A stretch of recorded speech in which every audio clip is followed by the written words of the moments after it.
కేరళలోని వయనాడ్ జిల్లా మెప్పడి, మండక్కై, చురాల్మల, అట్టామల, నుల్పుజా గ్రామాల్లో సోమ, మంగళవారాల్లో భారీ వర్షాలు బీభత్సం సృష్టించాయి. కొండ చర్యలు విరిగిపడి గ్రామాల ఆనవాళ్లు కూడా లేకుండా పోయాయి.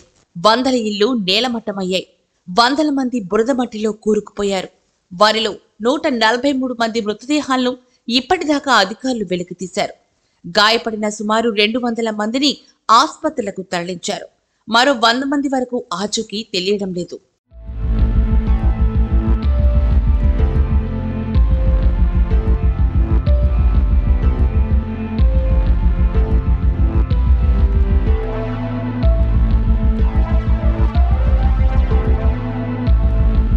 మరోవైపు ఈ గ్రామాల్లో టీ, కాఫీ తోటల్లో పనిచేసే 600 మంది వలస కూలీల ఆచూకీ దొరకడం లేదు.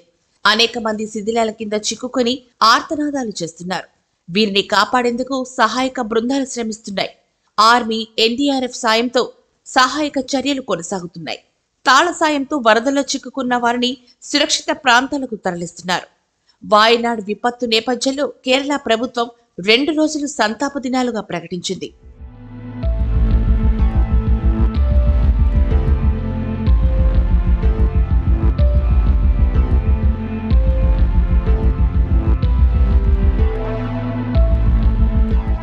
సోమవారం అర్ధరాత్రి 2 గంటల సమయంలో గ్రామస్తులంతా నిద్రలో ఉండగా ఒక్కసారిగా కొండ చర్యలు విరిగిపడ్డాయి. దీంతో కొండ ప్రాంతం విధ్వంసమైంది. ఇళ్లన్నీ నేలమట్టమయ్యాయి. బురద మట్టిలో కూరుకుపోయిన గ్రామస్తులు ఆ మట్టిలోనే కలిసిపోయారు. తొలుత మండక్కై ప్రాంతంలో కొండ చర్యలు విరిగిపడ్డాయి.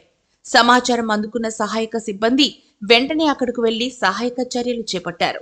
కొంతమంది బాధితులను సమీపంలోని చురాల్మలలోని వెల్లారిమల స్కూల్ వద్ద ఏర్పాటు చేసిన సహాయక శిబిరానికి పంపించారు.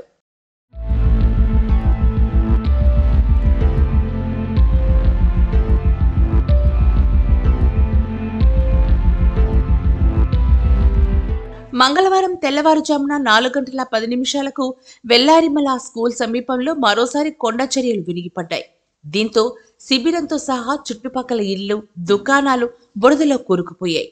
అనేక వాహనాలు అందులో ఇరుక్కుపోయాయి. చురాల్మల గ్రామంలోని కొంత భాగం తుడిచిపెట్టుకుపోయింది. మండక్కైలో మంగళవారం మధ్యాహ్నం మరోసారి కొండ చర్యలు విరిగిపడ్డాయి.